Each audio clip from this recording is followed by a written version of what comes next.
Hello guys, welcome to our channel Rebirth of White Soul. Chapter 237, बुआ जी और स्नेहा को पड़ी मार। उसे ये सोचकर ही हंसी आ रही थी कि ये लोग उसे बचाने की कोशिश कर रहे हैं।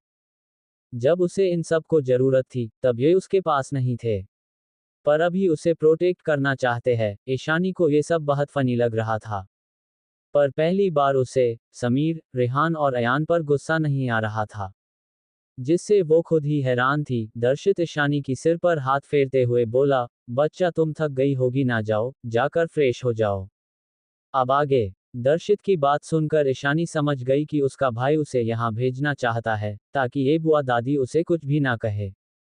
वहीं बुआ दादी और स्नेहा उन सबको ईशानी से इतने प्यार से बात करता देख समझ गई कि यही लड़की ईशानी है।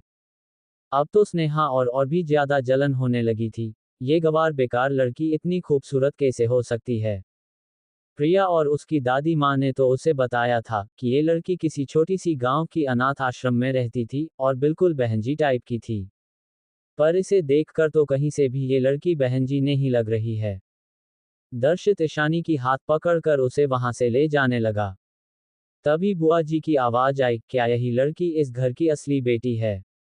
तो इसी लड़की की वजह से हमारी राजकुमारी प्रिया इतनी तकलीफ में है। क्या इसने ही प्रिया की ये हालत की है, और इसकी वजह से ही तुम सब प्रिया से इतनी बुरा बिहेव कर रहे हो? देखो तो ये कितनी बातामीज है। क्या इसे पता नहीं कि बड़ों का कैसे सम्मान करना चाहिए? ये तो हमें ऐसे ट्रीट कर रही है जैसे हम इसे दिखाई जी नहीं दे रहे हैं। क्या यही संस्कार मिला है इसे उस बेकार अनाथ आश्रम से? मैंने तो ही कहा था ये अनाथ आश्रम में रहने वाली लड़कियां बचपन से ही बदतमीज और बिगड़ैल हो जाती है। इन बड़ों के साथ कैसे बिहेवियर करना है, उन्हें कैसे ग्रिट करना है, ये तक नहीं पता। तो फिर तुम सब इस लड़की से इतनी अटैच क्यों हो रहे हो और इतना प्यार क्यों दिखा रहे हो? प्रिया को देखो, उसकी संस्कार कितनी अच्छी है। उसे बड़ों का सम्मान करना आता है। वो कितनी प्यारी और सेंसिबल बच्ची है। और ये लड़की जिसे कुछ समझ नहीं है और ना ही इसकी अंदर मैनर्स है। तुम सब कैसे इस लड़की की वजह से हमारी प्रिया से मुंह मोड़ सकते हो? उनकी बात सुनकर ईशानी की आंखें गुस्से से लाल हो गई। उसका आसपास का ऑरा भयानक हो गया। उसे अपनी पिछली जिंदगी की बात याद आ रही थी। बुआ जी जब भी आती थी उसे ऐसे ही करके परेशान करती थी। हर बात पर ताना देना, काम करवाना, किसी नौकर की तरह ट्रीट करना, जानबूझकर उस पर कॉफी गिरा देना, सब कुछ इस वक्त ईशानी को याद आ रहा था। ये याद करके उसे इस वक्त बहुत गुस्सा आ रहा था। स्नेहा ने भी उसे कई बार प्रिया के साथ मिलकर थापड़ मारा था। वहीं बाकी सबको ईशानी की आसपास का खतरनाक ऑरा महसूस हो रहा था। ये बिल्कुल उसी तरह था जिस दिन ईशानी ने प्रिया की गला पकड़ लिया था और प्रिया मरते मरते बची थी। वहीं ईशानी बेहोश हो गई थी। उसे पैनिक अटैक आ गया रहा। ये याद करके सबको डर लगने लगा। उन्हें बुआ जी के लिए डर तो लग रहा था, पर सबसे ज्यादा डर उन्हें इस बात का लग रहा था कि कहीं ईशानी की तबीयत खराब ना हो जाए। समीर ईशानी के पास आकर बुआ दादी को देखकर बोला, बच्चा अभी अभी घर आए है, वो आपको जानती ही नहीं है तो ग्रिट कैसे करेगी? आरती जी भी बोली, हाँ बुआ जी, ईशानी तो आपको जानती नहीं है, इसलिए उसने आपको ग्रिट नहीं किया। दादाजी और दादी माँ को पहली बार थोड़ी अच्छा महसूस हो रहा था, सबको ईशानी की साइड से बोलता हुआ देखकर। पर उन्हें सौदामिनी जी पर गुस्सा भी आ रहा था। प्रिया तो सबको ऐसे ईशानी की साइड में देखकर गुस्से से आग बबूला हो रही थी। यही हाल स्नेहा का भी था। उसने इन सब के साथ घुलने मिलने के बहुत कोशिश की थी बचपन से, पर ये सब उसके साथ एक अनजान की तरह बिहेव करते थे। तो ये लोग इस कल की आई ईशानी से इतना क्यों अटैच हो रहे हैं? वहीं सबको ईशानी की तरफ से बोलता हुआ देखकर सौदामिनी जी को भी गुस्सा आने लगा। वो उन सबको देखकर बोली, इसे नहीं पता कि मैं कौन हूं, पर तुम सब तो उसे बता सकते हो ना। ऐसे भी अगर उसे नहीं पता तो भी उसे ग्रितो करना चाहिए ना। तभी दादाजी ईशानी की तरफ देखकर बोले, ईशु बच्चा, ये मिनी है तुम्हारी बुआ दादी। ये आज ही राजस्थान से आए है। यू यहाँ नहीं आई तुम्हारे आने में बाद, इसलिए शायद तुम उसे नहीं जानती हो। तभी प्रिया नाटक करते हुए बोली, हाँ ईशानी, ये बुआ दादी है, तुम्हें इन्हें रिस्पेक्ट के साथ ग्रिट करना चाहिए। ये बहुत अच्छी है, प्यारी है, वो तुम्हें माफ कर देगी। उसकी बात सुनकर सौदामिनी जी तो आसमान में उड़ने लगी और बोली, तुम ही इस घर में मेरी सबसे प्यारी बच्ची हो। फिर ईशानी की तरफ देखकर बोली, तुम लड़की, तुम्हें प्रिया से कुछ सीखना चाहिए, वो कितनी सेंसिबल और अंडरस्टैंडिंग है। तुम्हारी वजह से उसे दुख मिल रहा है, फिर भी वो तुम्हारी भलाई के बारे में सोच रही है। ईशानी जो अभी तक शांत खड़ी थी, उसकी चेहरे पर एक सरकास्टिक मुस्कान आ गई। रिस्पेक्ट तो म्यूचुअल होनी चाहिए ना मिसेस सौदामिनी, पर मुझे नहीं लगता कि आप वो रिस्पेक्ट डिजर्व भी करती हो। और आपने क्या कहा, मुझे इस लड़की से सीखना चाहिए, पर सॉरी, मुझे किसी चेरेक्टलेस लड़की से कुछ भी सीखने की जरूरत नहीं है।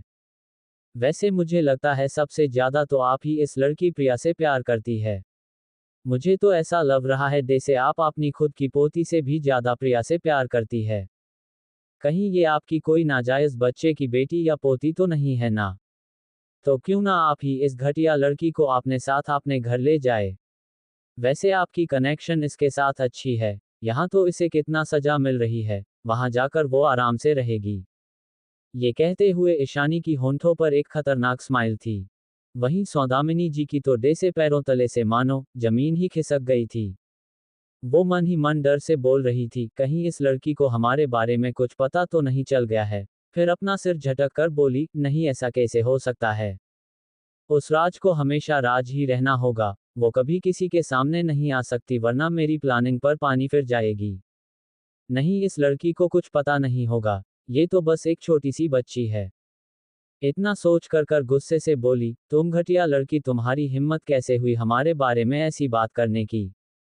लगता है किसी ने तुम्हें संस्कार नहीं सिखाया, मुझे तुम्हें एक अच्छा सबक सिखाना चाहिए ताकि तुम आगे ऐसी घटिया बात कभी ना करो। इतना कहकर वो आगे आए और समीर को साइड करके ईशानी को थापड़ मारने के लिए अपनी हाथ उठा दिया। ये देखकर सबकी आंखें बड़ी हो गई। वहीं नंदिनी तो तीखी स्माइल लिए बुआ जी को देख रही थी।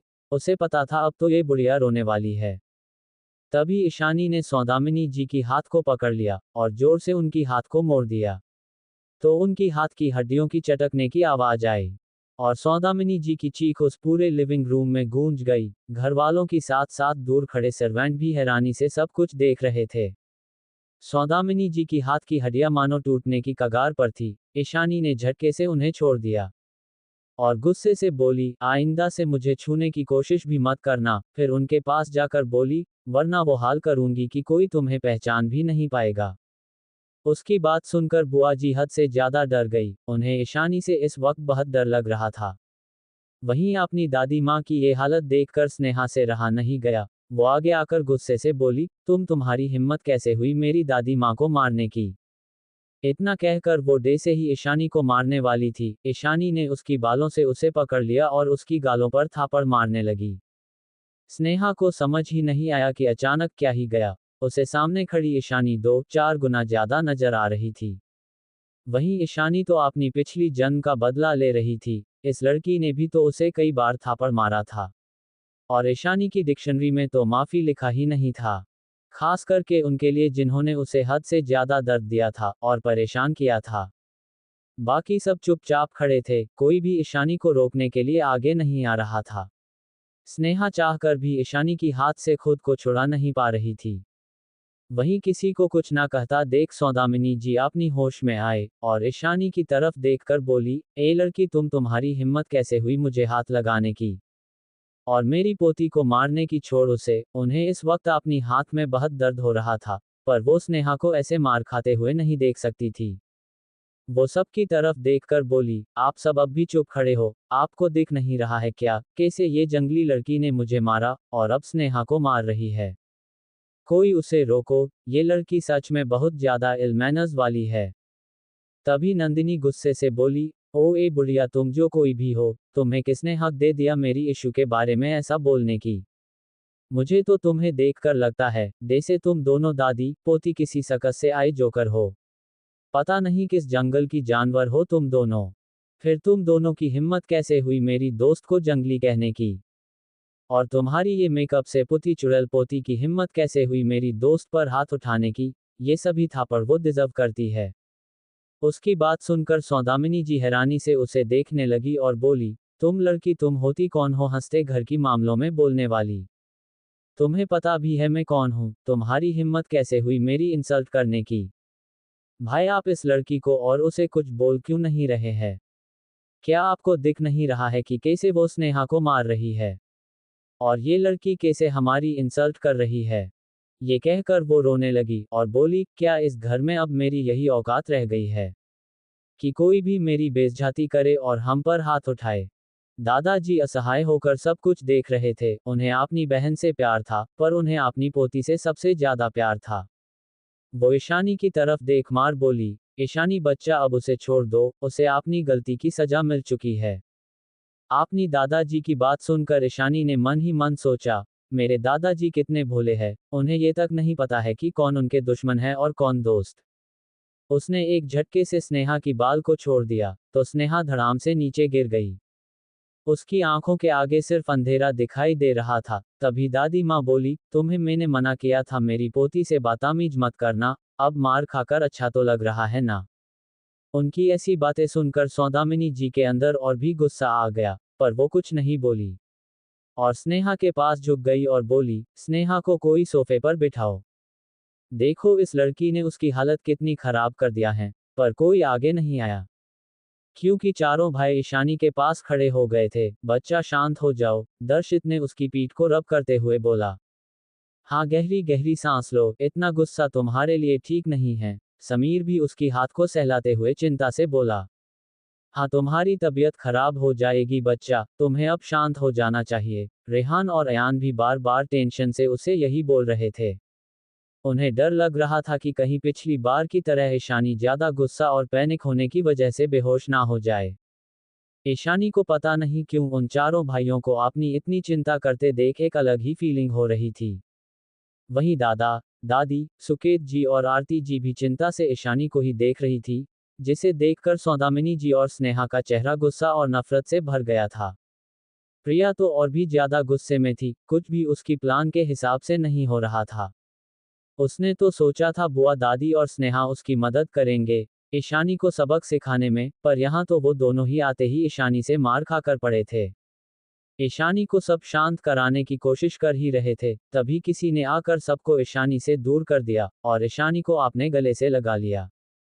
जैसे ही ईशानी को मोक्ष की बाहों की गर्मी महसूस हुई, उसकी बेचैनी पूरी तरह से खत्म हो गई। ये मोक्ष ही था, जो बाहर ईशानी की आने का वेट कर रहा था, ताकि वो दोनों क्लब जा सके। पर जब ईशानी को आने में देर हुई तो वो अंदर आ गया। चैप्टर 238, सौदामिनी जी की हैरानी, दो और सर्वेंट। ईशानी को सब शांत कराने की कोशिश कर ही रहे थे, तभी किसी ने आकर सबको ईशानी से दूर कर दिया और ईशानी को अपने गले से लगा लिया। जैसे ही ईशानी को मोक्ष की बाहों की गर्मी महसूस हुई, उसकी बेचैनी पूरी तरह से खत्म हो गई। ये मोक्ष ही था, जो बाहर ईशानी की आने का वेट कर रहा था, ताकि वो दोनों क्लब जा सके। पर जब ईशानी को आने में देर हुई तो वो अंदर आ गया। उसने सीसीटीवी फुटेज भी देख लिया था, लिविंग रूम का, जिसकी एक्सेस उसके पास हमेशा रहती थी। उसने ये ईशानी की सेफ्टी के लिए लिया था। उसे ये तो पता नहीं था कि ये दोनों नमूने कौन है, पर उसे उन पर बहुत गुस्सा आ रहा था। मोक्ष ईशानी को गले लगाए उसकी पीठ को रब कर रहा था। वो जानता था उसकी बीबी गुस्से में है। वो नहीं चाहता था उसकी बीबी की गुस्से की वजह से उसकी तबीयत खराब हो जाए। वहीं घरवालों को तो कोई खास फर्क नहीं पड़ा, क्योंकि वो कई बार ऐसे मोक्ष और ईशानी की प्यार भरी मोमेंट को देख चुके थे। पर सौदामिनी जी और स्नेहा की आंखें तो मानो बाहर आने को थी। उन्हें मोक्ष का चेहरा ठीक से दिखाई नहीं दे रहा था। तभी रेहान मोक्ष के सामने से हट गया तो दोनों को उसका चेहरा साफ साफ नजर आने लगा। स्नेहा की आंखें तो बड़ी बड़ी हो गई थी, भला वो मोक्ष राजवंश को कैसे नहीं पहचान सकती थी। भले ही उसने कभी उसे रियल में नहीं देखा था, पर उसने बिजनेस मैगजीन में उसे कई बार देखा था, जिसे दुनिया का और बिजनेस वर्ल्ड का सबसे पावरफुल इंसान कहा जाता था। रूथलेस किंग, जिसे देखने के लिए भी लोगों को महीनों तक अपॉइंट लेकर इंतजार करना पड़ता है। स्नेहा तो दिल ही दिल में मोक्ष को बहुत पसंद करती थी। उसे तो कब से मोक्ष से मिलना था, इसलिए वो बस किसी बिजनेस पार्टी होने का इंतजार कर रही थी। पर अभी उसे आपने सामने देखकर स्नेहा हैरान थी, पर तभी उसे ध्यान आया कि मोक्ष ईशानी को गले लगाए खड़ा है। ये देखकर उसे गुस्सा आने लगा और ईशानी से बहुत ज्यादा जलन होने लगी। उसका मन कर रहा था वो अभी जाकर मोक्ष को ईशानी से दूर कर दे। सौदामिनी जी तो आंखें फाड़े ये सब देख रही थी, पर वो मोक्ष को पहचान नहीं पा रही थी। क्योंकि वो बिजनेस मैगजीन वगैरह नहीं देखती थी। वो चिल्लाते हुए बोली, देखो इस बेशर्म लड़की को कैसे सबके सामने किसी लड़के की बाहों में खड़ी है, इसे जरा सा भी शर्म नहीं आ रही है। उनकी आवाज से सब उनकी तरफ अजीब नजरों से देखने लगे। वहीं प्रिया की तो मोक्ष को देखते ही हालत खराब हो रही थी। उसे ही पता था कि मोक्ष कितना रूथलेस है। उसने ही तो उसे सबसे ज्यादा टॉर्चर किया था, उस बेस में, फिर घर में भी उसने ही उसे सर्वेंट की तरह रहने की पनिशमेंट दी थी। अब तो मोक्ष को देखते ही उसे डर लगता था, उसे पाने की ख्याल तो अब उसके दिमाग में आ ही नहीं रहा था। सब सौदामिनी जी को अजीब नजरों से देख रहे थे, वहीं मोक्ष और ईशानी को उनकी इस बात से कोई फर्क नहीं पड़ा। ईशानी मोक्ष से अलग हुई, तुम जाओ तैयार हो जाओ, हमें लेट हो रही है। तभी नंदिनी बोली, जीजू क्या आप दोनों कहीं जाने वाले हैं? उसे लग रहा था शायद कोई बिजनेस मीटिंग होगी। हाँ, मोक्ष ने बस छोटा सा आंसर दिया। फिर उसने ईशानी की हाथ को देखा और बोला, क्या इसे मार के तुम्हारी हाथों में दर्द हो रहा है? तुमने बॉडीगार्ड को क्यों नहीं बुला लिया पहले अंदर? फिर उसकी गाल को प्यार से सहलाते हुए बोला, इसे मार के तुम्हारी हाथ गंदे हो गए हैं। ये कहकर उसने ऐसे रिएक्ट किया जैसे सौदामिनी और स्नेहा कोई कचरा हो। वहीं सबको अपनी बातों को ऐसे इग्नोर करता देख सौदामिनी जी को गुस्सा आ रहा था। और अब मोक्ष की मुंह से अपनी और अपनी पोती के लिए इतनी बेइज्जती भरी बातें सुनकर तो उन्हें और भी ज्यादा गुस्सा आ रहा था। स्नेहा को भी बहुत बेइज्जती महसूस हो रहा था, गुस्से और शर्म से उसका गाल जल रहा था। उसे नहीं पता था कि जिसे वो दिल ही दिल में पसंद करती है, वो उसे किसी कचरे की तरह ट्रीट करेगी। क्या वो इतनी बुरी है जिसे छूकर ईशानी की हाथ गंदी हो जाएगी? उसे समझ नहीं आ रहा था कि मोक्ष राजवंश यहाँ ईशानी के पास क्यों है। वो तो किसी लड़की को अपने आसपास तक नहीं आने देता, वरना अब तक तो पता नहीं कितनी लड़कियां उसे अपनी बॉयफ्रेंड बनाने आ जाती। जैसे ही ईशानी जाने वाली थी, सौदामिनी जी चिल्लाते हुए बोली, ए लड़की रुक, तू ऐसे कैसे जा सकती है? फिर घरवालों की तरफ देखकर बोली, आप लोग भी कुछ नहीं बोल रहे हो, ये लड़की सबके सामने अपनी आशिक के साथ है। फिर भी आप सब चुप क्यों है, और ये कैसी संस्कार है इसकी, को बड़ों के सामने ही ये बहाया की तरह लड़कों से लिपट रही है। उनकी बात सुनकर मोक्ष की आंखें ठंडी हो गई, उसने ईशानी को आंखों से यहाँ से जाने का इशारा किया। उसकी आसपास का ऑरा बहुत खतरनाक था, सौदामिनी जी, स्नेहा और प्रिया को तो डर कब रहा था। तो ईशानी की होंठों पर स्माइल आ गई, वो अपनी रूम की तरफ चली गई। नंदिनी भी उसके पीछे पीछे चली गई, क्योंकि उसे जानना था कि ईशानी और मोक्ष जीजू कहाँ जा रहे हैं। अगर वो किसी डेट पर जा रहे हैं, तो वो ईशानी को खुद तैयार करना चाहती थी। वहीं उसे कुछ जवाब ना देते हुए जाते देख सौदामिनी जी को और भी गुस्सा आ रहा था। उन्हें समझ नहीं आ रहा था कि कोई कुछ बोल क्यों नहीं रहा है। उन्होंने अपनी डर को अपनी चेहरे पर नहीं आने दिया, पर प्रिया का चेहरा तो डर से पीला पड़ा हुआ था। सबको तो सौदामिनी जी के लिए डर लग रहा था, क्योंकि उन्हें पता था मोक्ष ईशानी के लिए क्या क्या कर सकता है। अब जब सौदामिनी जी ने सबके सामने ही ईशानी को भला बुरा कहा है, तो मोक्ष उन्हें इतनी आसानी से तो जाने नहीं देगा। मोक्ष वहीं सोफे पर किसी राजा की तरह बैठ गया, तभी नमन कुछ बॉडीगार्ड के साथ अंदर आया। स्नेहा तो बस मोक्ष को देखने में खोई हुई थी, मोक्ष का ऑरा, ग्रीक गॉड पर्सनैलिटी और हैंडसमनेस तो जैसे इस दुनिया से परे थी। कोई भी उसे एक एक बार देखकर उसकी प्यार में पागल हो सकता था। बॉस क्या इन्हें यहीं रहने देना है? नमन मोक्ष के पास आकर बोला। हाँ, मोक्ष ने जवाब दिया। नमन बॉडीगार्ड की तरफ देखकर बोला, आज से तुम लोगों को यहीं मेहरा मेंशन में रहना है, और अच्छे से याद रखना कोई भी हमारी लेडी बॉस की इंसल्ट करे तो तुम सब उसे आराम से मार सकते हो। उसकी बात सुनकर चारों गार्ड एक साथ बोले, ओके बॉस। वो चारों बहुत खुश थे, क्योंकि उन्हें अपनी लेडी बॉस बहुत ज्यादा पसंद थी। उन चारों ने उनकी फाइटिंग स्किल देखी थी, जो उनके बॉस की बराबर की थी। इसलिए उनके मन में ईशानी के लिए बहुत ज्यादा रिस्पेक्ट थी। आखिरकार वो उनकी लेडी बॉस जो थी, जिन्होंने उनकी पत्थर दिल बॉस को भी पिघला दिया था। तभी नमन फिर सौदामिनी जी और स्नेहा और प्रिया की तरफ पॉइंट करके बोला, और याद रखना इन तीनों को, अगर ये फिर हुनारी लेडी बॉस को परेशान करे तो इन तीनों को ब्लैक विला भेज देना। बॉडीगार्ड ने नमन की बातों में हामी भरी, और सौदामिनी, स्नेहा और प्रिया को ऐसे देखने लगे जैसे एक गलती करने पर उन्हें यहाँ से मारकर फेंक देंगे। उन्हें भी इन तीनों को देखकर समझ आ गया था कि शायद इन लोगों ने उनकी लेडी बॉस को परेशान किया है। इसलिए तो नमन बॉस उन्हें इन तीनों का खास ख्याल रखने को बोल रहे हैं। प्रिया को तो वो पहले से ही जानते थे, पर इन दोनों नमूनों को उन्होंने पहली बार देखा था। नमन उन चारों बॉडीगार्ड के साथ बाहर चला गया। वहीं सौदामिनी जी हैरानी से ये सब देख रही थी। उन्हें समझ नहीं आ रहा था कि उनके घड़े चुप क्यों हैं। वो अपने भाई की तरफ देखकर बोली, भाई आपने देखा कि इस लड़के ने कैसे हमारी बेइज्जती की। और अब तो ये आपने बॉडीगार्ड से हमें मारने को भी बोलकर हमारी और इंसल्ट कर रहा है। क्या अब यहाँ आपने ही घर में हमारी यही औकात रह गई है कि कोई भी बाहर वाला आकर हमारी बेइज्जती करे। पर आप सब अब भी चुप है, कोई कुछ नहीं बोल रहा है।